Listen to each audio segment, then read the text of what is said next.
సుమిత్ర ఆరోగ్యం గురించి తెలుసుకుని నిజం బయటపెట్టిన దాసు, జోష్నను గెంటేసిన శివనారాయణ. ఇంతకు ఏం జరిగింది? అసలు సుమిత్ర ఆరోగ్యం గురించి తెలుసుకోవడం ఏంటి? నిజానికి దాసు వచ్చింది అందుకేనా? మరి నిజం బయట పెట్టేస్తే జోష్నను శివనారాయణ బయటకు గెంటేశాడా? ఇదంతా కూడా వీడియోలో చూసి తెలుసుకునేద్దాం. కార్తీక దీపం అప్కమింగ్ ఎపిసోడ్స్లో ఏం జరగబోతుందో ముందుగా తెలుసుకోవాలి అనుకుంటే వీడియోని లైక్ చేసి ఛానల్ని సబ్స్క్రైబ్ చేసుకోండి. మొత్తం మీరు చూసుకున్నట్లయితే ఇంకా దీప కార్తిక్కి క్లియర్గా అర్థమైపోతుంది. జోష్న తనను తాను కాపాడుకోవడం కోసం ఏం చేయడానికైనా వెనకాడదని. కార్తీక్ అనుమాన పడకపోయినా దీప మాత్రం 100% జోష్న కావాలని చేసింది బావా. లేదంటే పనిగట్టుకుని మరీ అమ్మ ఆరోగ్యం చెడిపోయిన తర్వాత అమ్మని పలకరించడానికి కూడా వెళ్ళని జోష్న అమ్మకు టాబ్లెట్లు ఇచ్చే వంకతో వెళ్ళి మరీ తనకు బ్లడ్ క్యాన్సర్ అన్న విషయాన్ని బయట పెట్టాలని ఎందుకు అనుకుంటుంది? ఇదంతా పగడ్బందీగా చేసిన విషయమే బావా అని చెప్పనేసరికి మరి ఇప్పుడు ఏం చేద్దాం దీప అని చెప్పాను కానీ ఏం చేయాలో అర్థం కావట్లేదు. పద నిజం చెప్పేద్దాము అని చెప్పాను కానీ అదేంటి బావా, రాత్రి నేను నిజం చెప్పేద్దామా అంటే వద్దు, ఇప్పుడు సరైన సమయం కాదు, అసలే బాధలో ఉన్న వాళ్ళకి ఇంకా బాధ పట్టించే నిజాలు చెప్తే తట్టుకోలేరు అన్నావు అనగాని, చూడు దీప, ఈ రోజు కాకపోతే రేపైనా నిజం చెప్పక తప్పదు. అత్తకు ఆపరేషన్ చేయడం కోసం టెస్టుల కోసం వెళ్తే ఖచ్చితంగా దీప అత్త కూతురు కాదు అన్న విషయం బయటపడుతుంది. అప్పుడైనా మనం నిజం బయట పెట్టాలి అని చెప్పాను కానీ మరి ఇప్పుడు ఏం చేయాలి బావా? ఎవరు నిజం బయట పెడతారు, ఎవరు చేస్తారు అని చెప్పి ఆలోచనలో పడతారు. ఇంకిక్కడ జోష్నను తిట్టిన తిట్టు తిట్టకుండా పారిజాతం తిడుతుంది.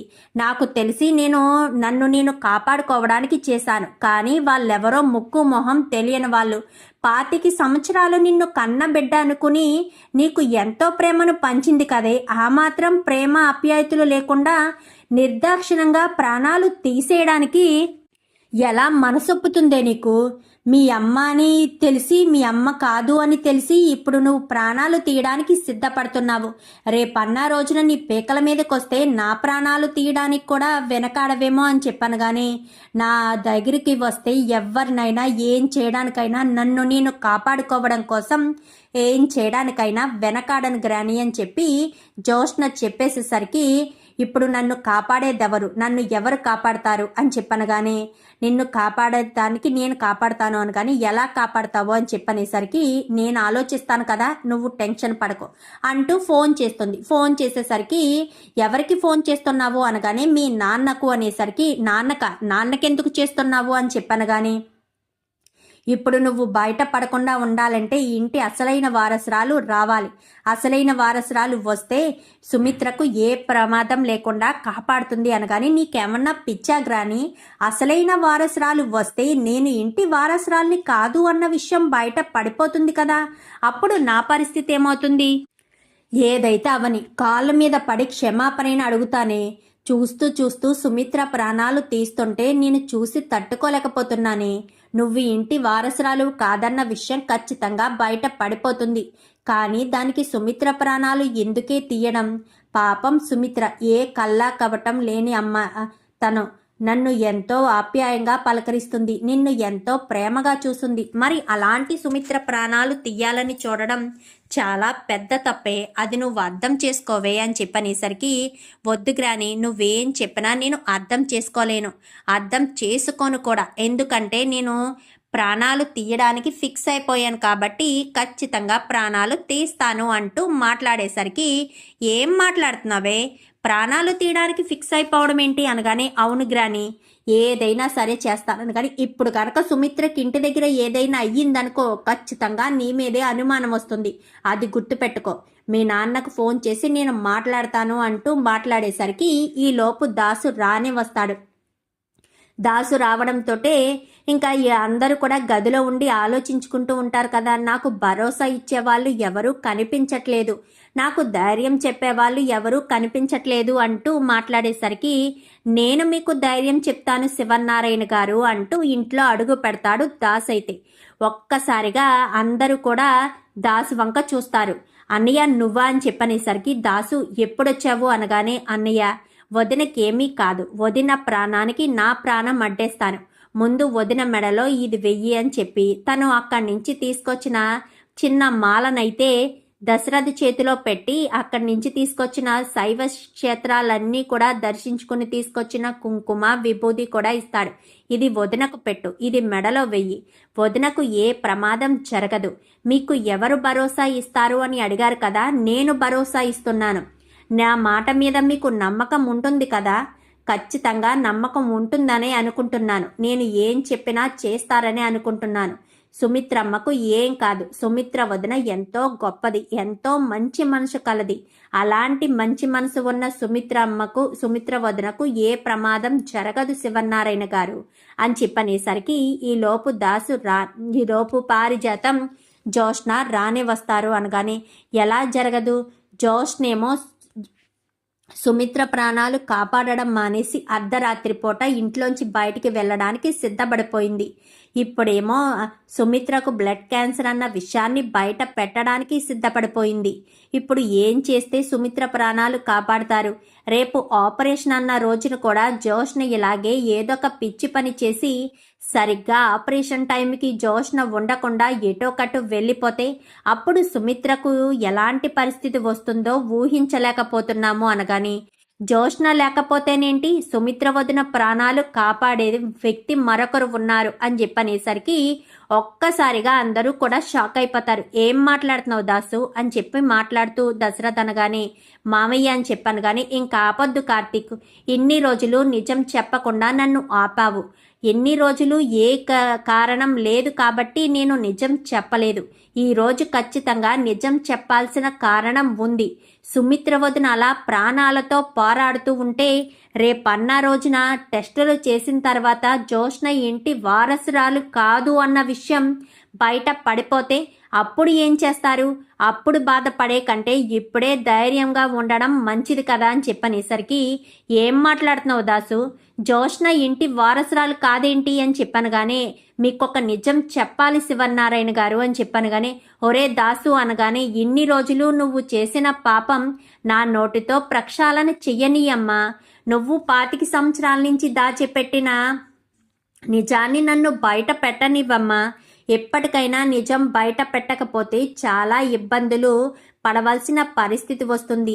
దేవత లాంటి వదిన ఇలా ప్రాణాలతో కొట్టుమిట్టాడుతుంటే ఇంకా నీకు నిజం చెప్పాలనిపించలేదా? నేను వదినతో ఉన్నదానికంటే నువ్వు వదినతో ఉన్నదాన్ని ఎక్కువ కదమ్మా. మరి వదిన ప్రేమ ఆప్యాయత నీకు తెలియదా? తను ఎన్ని రకాలుగా నిన్ను ప్రేమగా చూసిందో. అత్తయ్య అత్తయ్య అంటూ నీకు ఎంతో ఆప్యాయతను పంచింది. మరి అలాంటి వదిన చావు బ్రతుకుల మధ్య ఉన్నప్పుడైనా సరే నువ్వు చేసిన తప్పుని బయట పెట్టాలి అని అనుకోవడం లేదా అని చెప్పి అనేసరికి అందరూ కూడా చూస్తారు. బాబాయ్ అని చెప్పాను కానీ, ఇంకా నన్ను ఆపద్దు దీప, నన్ను ఆపి తప్పు చెయ్యొద్దు. నేను మరొక తప్పు చేయడానికి సిద్ధపడలేదు. మీరు అప్పుడు చెప్పొద్దన్నా చెప్పకుండా ఉన్నాను. అప్పుడు చెప్పకుండా ఉండడం వల్ల ఎన్ని అనర్థాలు వచ్చాయి. శ్రీధర్ బావ ఏ తప్పు చేయకపోయినా నా కొడుకు కాశీ వల్ల, ఈ జోష్న వల్ల జైలుకు వెళ్ళాడు. నాకంతా తెలుసు. నువ్వు ఏం చేశావో, ఏం చెయ్యాలని ప్రయత్నించావో నాకంతా తెలుసు జోష్న. నేను పోలీస్ స్టేషన్కి వెళ్ళి నా కొడుకుతో మాట్లాడే ఇక్కడికి వచ్చాను. నువ్వు నా కొడుకు విషయంలో ఎంత స్వార్థంగా ఉన్నావో నాకు బాగా అర్థమైంది. నీకు నా తన పర రక్త సంబంధికులంటూ ఎవరూ లేరు, ఎవరూ అవసరం లేదు. వాళ్ళు ఎలా పోయినా కానీ నీకు సంబంధం లేదు. నువ్వేదో జోష్న గురించి ఆలోచించో ఇప్పుడు నిజం బయట పెట్టలేకపోతున్నావేమో అమ్మా. రేపన్నా రోజున నీకు ప్రాణాపాయ పరిస్థితి వచ్చినా, లేక తన మీదకు ఏదైనా ప్రమాదం వస్తుందని తెలిసినా ఖచ్చితంగా జోష్నని ప్రాణాలు తీయడానికి కూడా వెనకాడదు అంటూ దాసు చెప్తూ ఉండగా, అసలు ఏంటి దాసు, చెప్పాల్సింది చెప్పకుండా అన్నీ చెప్తావేంటి? అసలు నా ఇంటి వారసురాలు జోష్న కాదు అని ఎలా చెప్తున్నావు? జోష్నే కదా సుమిత్ర దశరథుల కూతురు. మరి జోష్న కాదు అని ఎలా మాట్లాడగలుగుతున్నావు అని చెప్పాను కానీ, చెప్తాను శివనారాయణ గారు అని చెప్పనేసరికి, బాబాయ్ అని చెప్పాను కానీ, నార్మల్ నాన్న అని పిలవాల్సిన నోటితో బాబాయ్ అని పిలవడానికి సిగ్గనిపించట్లేదా అని చెప్పి మాట్లాడేసరికి, నాన్నేంటి దాసు అని చెప్పాను కానీ, అవునన్నయ్య, నువ్వు ఆ రోజు జోష్న నా తల మీద కొట్టినప్పుడు అసలు జోష్న నిన్ను ఎందుకు కొట్టింది అని నువ్వు నన్ను అడిగావు కదా అని చెప్పనేసరికి, జోష్న నిన్ను తల మీద కొట్టడం ఏంటి దాసు అని చెప్పనగానే, అవునమ్మా, ఇన్ని రోజులు నీకు చెప్పని నిజం, నీకు తెలియని నిజం, ఎవ్వరికీ కూడా ఈ నిజం తెలీదు. నాకు, కార్తీక్కి, దశరథ్ అన్నయ్యకి తప్ప ఎవరికీ తెలీదు. అలాంటి నిజం ఇప్పుడు ఒకటి చెప్తాను. జోష్న నా ప్రాణాలు తీయడానికి నా తల మీద రాడ్డుతో కొట్టింది. అప్పుడే దశరథ్ అన్నయ్య కాపాడి నా ప్రాణాల్ని దక్కించాడు. లేదంటే ఈరోజు మీ కళ్ళ ముందు ఇలా ఉండేవాణ్ణి కాదు. కన్న బిడ్డే కన్న తండ్రి అని తెలిసినా నిర్దాక్షిణ్యంగా ప్రాణాలు తీయడానికి వెనకాడని జోష్న సుమిత్ర వదిన ఎంత ప్రేమ చూపించినా సుమిత్ర వదిన ప్రాణాలు తీయడానికి అస్సలు వెనకాడదు శివన్నారాయణ గారు. కన్నబిడ్డ ఏంటి దాసు అని చెప్పాను కానీ, అవును శివన్నారాయణ గారు, జోష్న ఎవరో కాదు, నాకు ఈ ఇంటి పని మనిషి కళ్యాణికి పుట్టిన కూతురు. మా అమ్మ సొంత మనవరాలు. మీరు మా అమ్మను పెళ్లి చేసుకున్న తర్వాత మా అమ్మ ఇంటి కోడలుగా మారిందేమో కానీ మీ భార్యగా మారడానికి సమయం పట్టింది. కానీ మా అమ్మ మాత్రం పిల్లల మీద ప్రేమ పెంచుకోకుండా ఈర్ష్య పెంచుకుంది. ఈ కుటుంబం అంతా నాకు అన్యాయం చేశారు అన్నట్టు బాధపడి ఈ కుటుంబం మీద కక్ష తీర్చుకోవడం కోసమే కావాలని ఈ ఇంటి వారసురాల్ని మార్చేయాలి. ఈ ఇంటి వారసురాలు అంటూ ఉంటే నా రక్తమే, నా వారసురాలే ఈ ఆస్తిని అనుభవించాలి అన్న ఉద్దేశంతో కావాలనే మా అమ్మ బిడ్డల్ని మార్చేసింది. సుమిత్ర వదిలికి పుట్టిన బిడ్డని కాస్త రోడ్డు పాలు చేసి నాకు పుట్టిన బిడ్డని నా భార్య దగ్గర ఒక చనిపోయిన బిడ్డను తీసుకొచ్చి నాకు పుట్టిన బిడ్డని కాస్త సుమిత్ర వదిన పక్కన పడుకోబెట్టింది. సొంత మనిషే కదా అని మీరు నమ్మారు, కానీ మా అమ్మ నమ్మకానికే నమ్మక ద్రోహం చేసింది అంటూ ఇంకా దాసు చెప్పేసరికి ఒక్కసారిగా శివన్నారాయణ షాక్ అయిపోతాడు. మరి నా మనవరాలు ఏది కా దాసు? మరి నా మనవరాలు జోష కానప్పుడు నా మనవరాలు ఏమైపోయింది అనగానే, మీ మనవరాలు ప్రాణాలు సైతం తీయడానికి ప్రయత్నించింది మా అమ్మ. ఏంటి, నా కూతురు ప్రాణాలు తీయడానికి చూసిందా? ఏంటి పిన్ని, నిన్ను పిన్ని పిన్ని అంటూ ఎంతో ఆప్యాయంగా పెళ్ళైనప్పటి నుంచి పిలుస్తూనే ఉన్నాను కదా, నీకు ఆ మాత్రం కృతజ్ఞత కూడా అనిపించలేదా పిన్ని అని చెప్పనేసరికి, అదే ఉంటే బిడ్డల్ని ఎందుకు మారుస్తుంది దశరథ అని చెప్పి శివనారాయణ అంటాడు. మరి నా మనవరాలు ఎక్కడ దాసు? ఎవరు నా మనవరాలు? ఎక్కడ పెరిగింది నా మనవరాలు అనగానే, ఎక్కడ పెరిగినా ఎలా పెరిగినా తన ఒంట్లో ప్రవహించేది మీ రక్తమే కదయ్యా. అందుకే ఎక్కడ పెరిగినా ఎలాంటి పరిస్థితిలో పెరిగినా మీ ఆలోచనలు, మీ ప్రవర్తన, మీ కట్టుబాట్లు, మీ నడవడిక వణికి పుచ్చుకున్నట్టుగా ఎప్పుడు కూడా ఎదుటి వాళ్ళకి ఎంత మంచి జరగాలి, అందులో నేనుండాలి అని కోరుకునే మనస్తత్వం ఉన్న దీపే మీ ఇంటి అసలైన వారసురాలు అని చెప్పి ఇంకా దాసు నిజాన్ని బయట పెట్టేసరికి ఒక్కసారిగా శివనారాయణ, దశరథు, ఇటు జోష్న కూడా షాక్ అయిపోతుంది. కాంచన కూడా, ఏంటన్నయ్య, ఏంటి నువ్వు చెప్పేది అనగానే, అవును చెల్లమ్మ, నువ్వు దశరథ అన్నయ్య దగ్గర మాట తీసుకున్నావు కదా, నీ కూతుర్ని నా కోడల్ని చెయ్యి అన్నయ్య అని. నువ్వు తీసుకున్న మాట మీరు నెరవేర్చుకోలేదు అని మీరనుకున్నారు, కానీ ఆ మాట భగవంతుడు విన్నారు. మీకు తెలియకపోయినా ఎవరికైతే ముడివేయాలో వాళ్ళకే ముడివేశాడు. దీపే నీ మేనకోడలు, నీ మేనకోడలే నీ కోడలైంది కాంచన అని చెప్పి మాట్లాడేసరికి ఒక్కసారిగా అమ్మ దీప అని చెప్పి అనేసరికి అత్త అంటూ ఎంతో ఆప్యాయంగా పలకరించుకుంటారు. జోష్న ఇంటి వారసురాలు కాదు. ఆ విషయం జోష్నకు దీప పెళ్ళైన తర్వాతే తెలిసింది. తెలిసినప్పటి నుంచి దీపను ఏదో రకంగా అడ్డు తొలగించుకుని కార్తీక్కి భార్య కావాలని జోష్న ఎన్నోసార్లు దీపం మీద హత్యా ప్రయత్నం చేసింది. నాకు తెలిసి దశరథ్ అన్నయ్య మీద కూడా హత్యా ప్రయత్నం చేసింది జోష్నే కావచ్చు. ఎందుకంటే దీప శాశ్వతంగా జైల్లో ఉండిపోతే కార్తీక్ని పెళ్లి చేసుకోవచ్చనే స్వార్థ బుద్ధి, అలాగే ఆస్తి దక్కుతుందనే స్వార్థంతో జోష్న ఇదంతా చేస్తుంది. ప్రతి క్షణం ఆస్తి అంతస్తు ఉంటే చాలు. ఎన్నోసార్లు దీపను ప్రాణాలు తీయడానికి ప్రయత్నించిన ప్రతిసారి కూడా నేను హెచ్చరిస్తూనే ఉన్నాను. నువ్వు గనక నిజం బయట పెడితే ప్రాణాలు పోతాయి, ప్రాణం తీసుకుంటాను అంటూ నన్ను బెదిరిస్తూనే ఉంది. అయినా సరే తను చేసే తప్పులు, తను చేసే పాపం చేస్తూనే ఉంది. అందుకే ఎప్పటికైనా నిజం బయట పెట్టకపోతే ఆ తల్లి నన్ను క్షమించదు. నా బిడ్డ ఎక్కడుందా నీకు తెలిసినా గానీ నా ప్రాణాలు పోయే వరకు కూడా నువ్వు చెప్పలేదు కదా దాసు అంటూ వదిన నన్ను చూసే చూపు నేను తట్టుకోలేను అన్నయ్య. అందుకే ఇన్ని రోజులు నిజాన్ని చెప్పలేకడానికి అవకాశం లేకపోయినా దీప బిడ్డ కడుపులో ఉన్న బిడ్డ భూమి మీద పడ్డ మరుక్షణం చెప్పేద్దామనుకున్నాను. కానీ ఈలోపే వదినకి ఇంత పెద్ద ప్రమాదం వచ్చింది. అది కన్న కూతురు చేతిలోనే తనను కాపాడే ఆయుధం ఉంది అన్న విషయం తెలిసిన తర్వాత కూడా నేను నిజం చెప్పకుండా ఉంటే వదినకి అన్యాయం చేసిన వాడినవుతాను. అలా చేయడం నాకు ఎప్పటికీ నచ్చదు. వదినను నేను ఎప్పుడూ కన్న తల్లిలాగే భావించాను.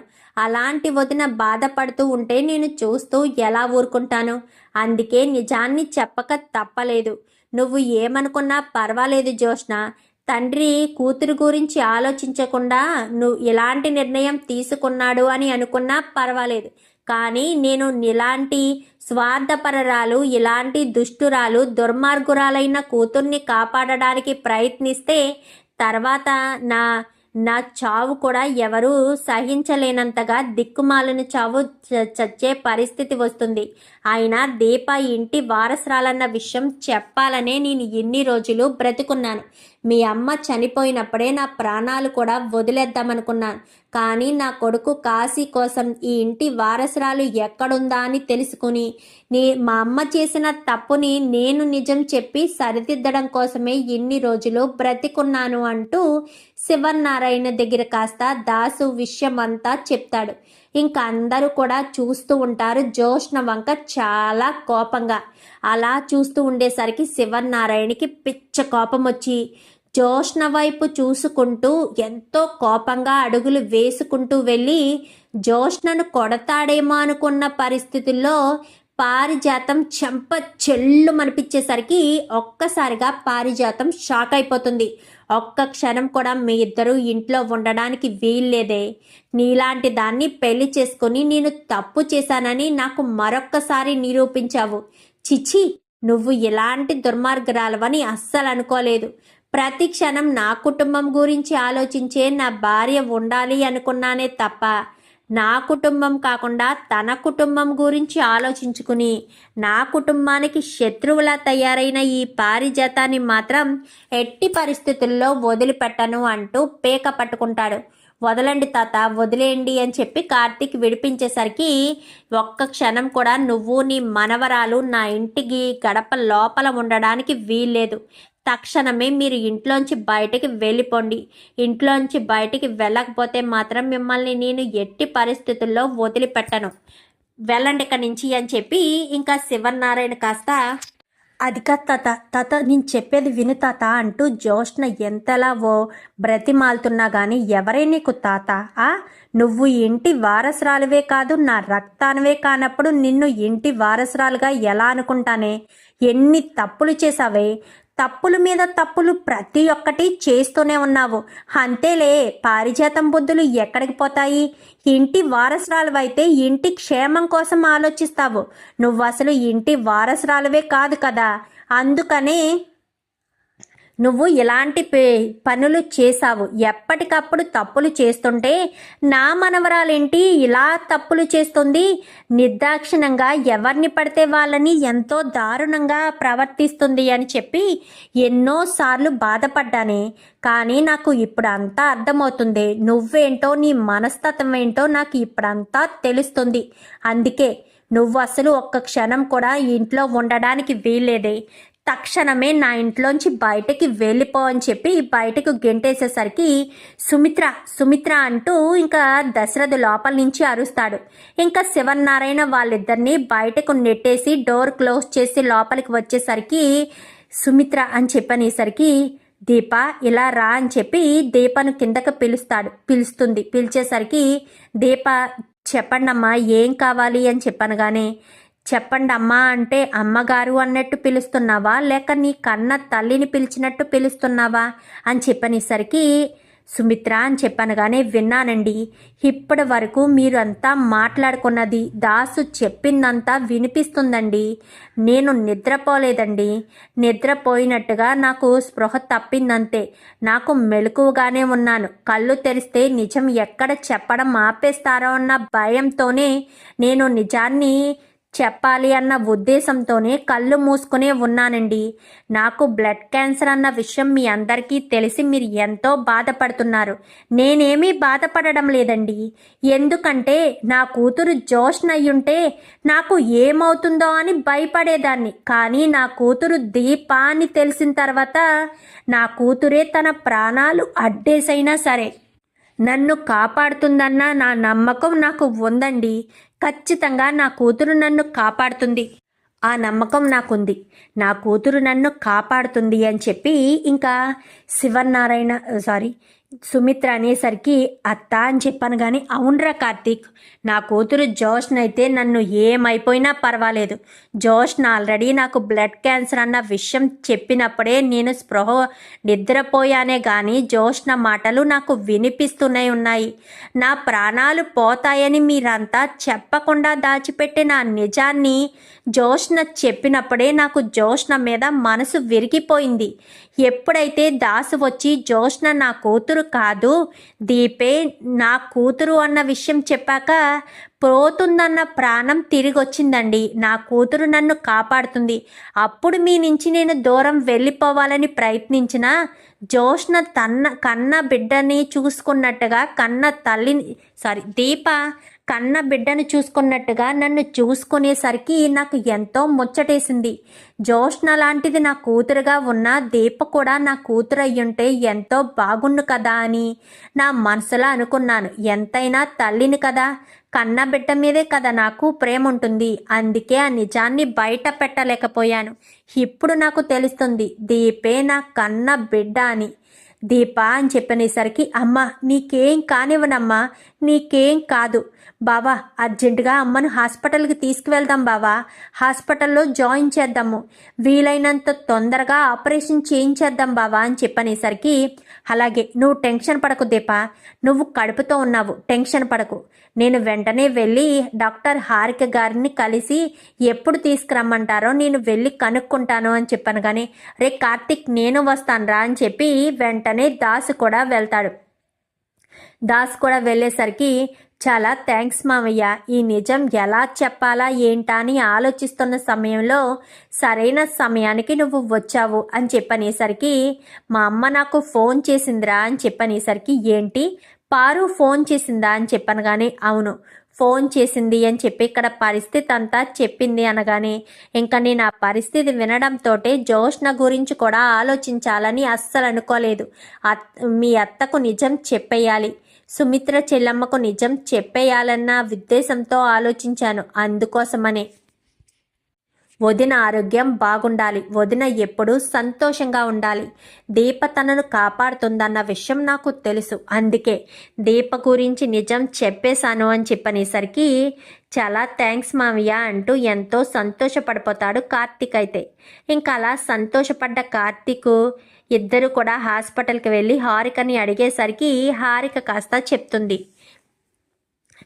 రేపు తీసుకొచ్చి హాస్పిటల్లో జాయిన్ చేసేయండి అనగానే డాక్టర్ మీకు మరొక విషయం చెప్పాలి, మీరు ఆ రోజు అనుకున్నారే నా భార్య దీపే సుమిత్ర గారి కూతురు అని, మీరు అనుకున్నది నిజమే, దీపే నా సుమిత్ర అత్త కూతురు అని చెప్పాను. కానీ ఏంటి కార్తీక్ ట్విస్టుల మీద ట్విస్టులు ఇస్తున్నారు, జోష్న అన్నారు అనగానే జోష్న నా కూతురమ్మ అని చెప్పనేసరికి మీరెవరు అనగానే దశరథ్ అన్నయ్య తమ్ముణ్ణి అనేసరికి సర్లే కార్తీక్ మీరు రేపు అందరూ కలిసి వచ్చేసండి, ఎలాంటి ఇబ్బంది లేకుండా సుమిత్ర గారికి ఆపరేషన్ చేద్దాము అని డాక్టర్ హారిక అయితే చెప్తుంది. మొత్తానికైతే దాస్ ఎంట్రీతో బొమ్మ దద్దరిల్లిపోయినట్టుగా జోష్న ఇంటి వారసురాలు కాదన్న విషయం బయట పడనుంది.